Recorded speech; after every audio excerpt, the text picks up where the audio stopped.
Good morning, everybody. I am Assistant Chief Leo Nimzik.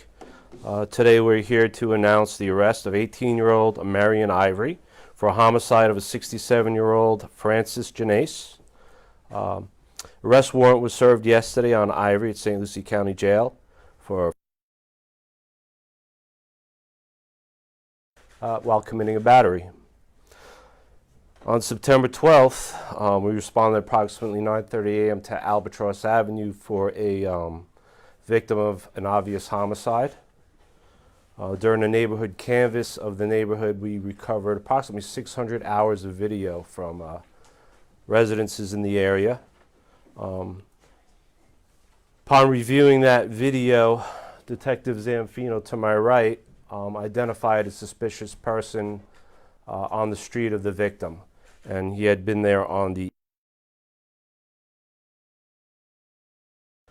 while sitting there reviewing video and doing the investigation at his desk, he noticed on our dispatch CAD a call for a suspicious male in the city on the east side, black male matching the description of the person that he observed in the video, and he was attempting to break into another home. He was arrested for LMP, a burglary from the bicycle that he had been riding, and possession of burglary tools. The burglary tool he was in possession of was a hammer. Okay.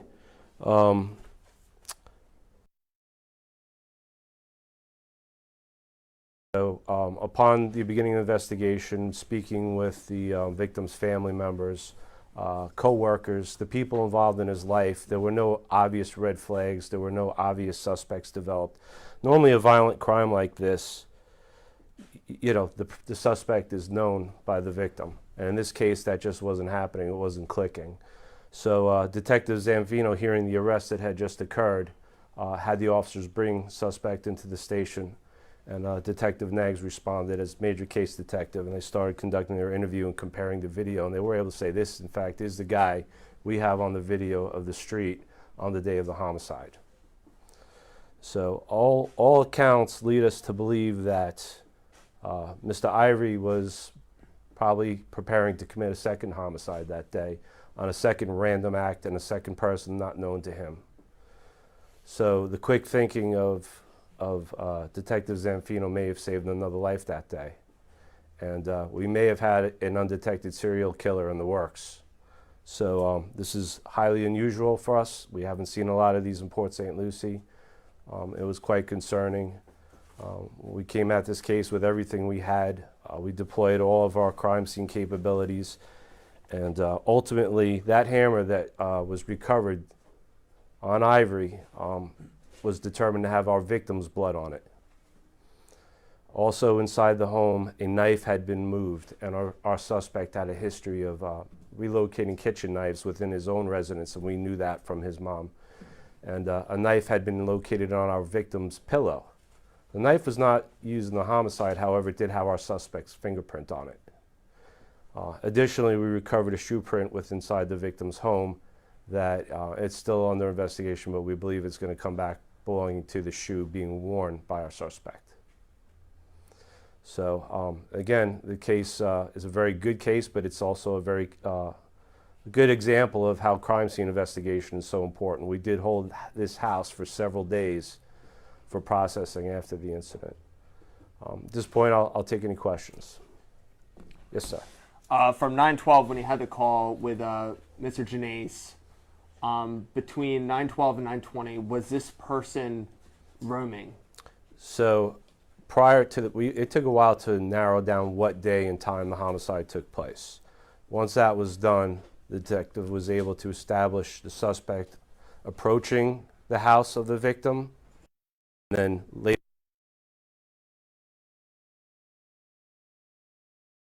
what should have taken him about a minute and a half to travel as he's going down the street took him 30 minutes.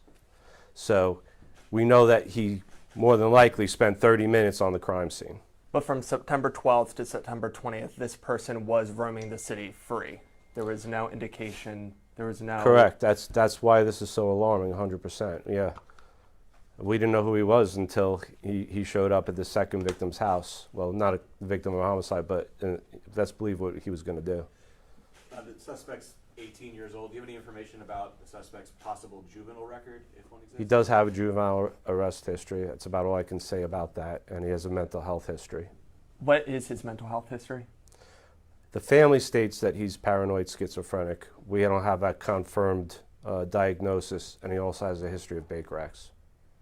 So according to the press release here, it says this guy, the suspect, went to the victim's door. He just knocked on the door. Do you know what he planned to say or what he was going to do? Well, you know, you're piecing some of these things together because at the incident where he was actually arrested, he hadn't completed the task, the act, correct? And then we know what occurred at our victim's home because of physical evidence. We surmise that the victim opens the door, hits him in the head with a hammer, knocks him unconscious, stabs him to death. Also, you said it appears we may have had a serial killer on our hands. Can you elaborate on that? Sure. Like I said earlier, most homicides, the suspect and the victim know each other. So there's a motive, a reason for killing. In this case, there is none. The suspect did not know the victim of the homicide, and he didn't know the people that he was attempting to break into their house. So that's a completely random act. Well, in the past, during his Baker Acts, he had made statements regarding he would kill people. It was very alarming. So you have this, what else would he be up to? And now he's going to a second home, somebody has no idea who they are, and I mean, we're surmising what his intentions were, but based upon what we know of our crime scene and what he had in his possession, I think it's pretty obvious what he was up to. So he didn't take anything from this victim's house, Mr. Gennace? Or he did? There was a bicycle that he had stolen off of the street of Albatross that day that he was in possession of on the second incident. What he left behind in the victim's house was his fingerprint, his shoe print, and some DNA. Okay, did he steal anything from Gennace's house, though? I don't know. Not that I'm aware of. Okay, so his motive for going there was just to Correct. kill a human being?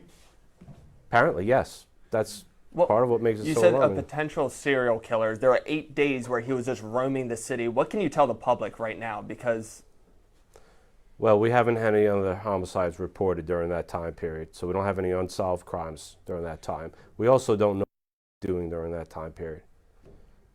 When do you have an idea of when you think, what day the homicide occurred? Was that on presumably September 8th? That was on September 8th, yes. That's been established.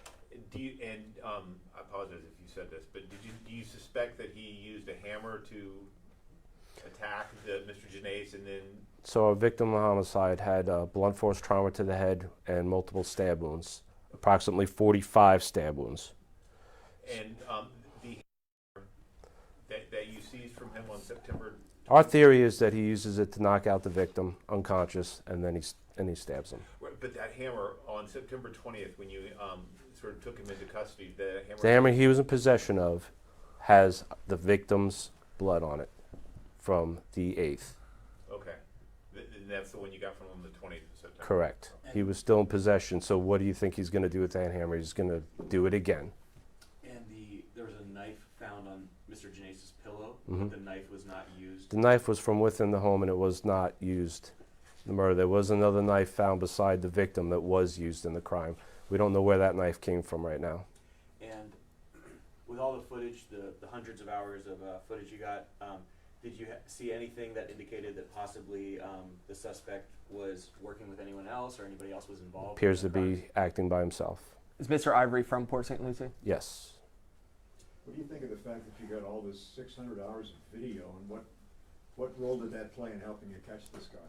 Well, obviously, as explained, that was the answer to the case, because once Detective Zanfino identified that suspect, heard the other call go out, he knew that that was a potential suspect, because at that point, we had no idea. So if it hadn't been for that, I'm not sure where we'd be at right now. We'd still be waiting for DNA and blood to come back. It would be tough. And after that first incident in that 8-day period, did you guys suspect that this might actually be a serial killer situation? Did you guys notify the community? Were you guys inclined to believe that? We weren't. We were still going down the family history, going down co-workers, trying to figure out who would have a problem with him. It was, as Chief Del Toro described it then, a whodunit. We didn't have an obvious, but reason to believe that it was just a completely random act. The suspect, as you said, working, just doing this himself, and obviously he's in custody. Who's afraid right now, and obviously deeply concerned, considering. Unusual.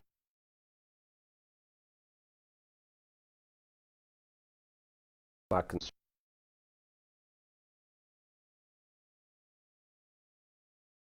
Look, good practice, common sense. Keep your doors locked. Know who's on the other side before you open it. But that should be everyday common sense practice. But other than that, Walk us through, make sure I understand.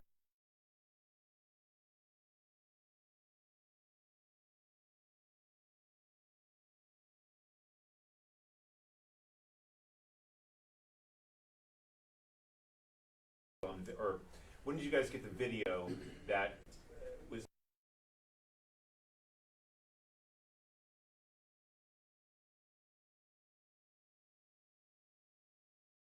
for several days, obviously, right? It took days to collect it all, get the people providing it to upload it, get it into our hands, and then chronologically going through the video.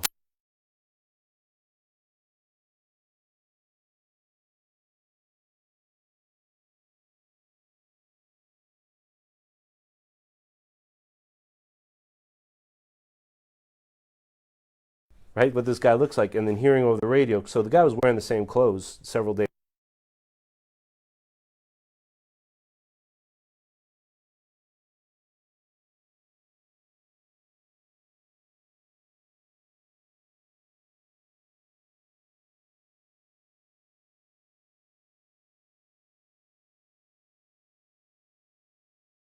Surveillance footage is kind of, this is perhaps.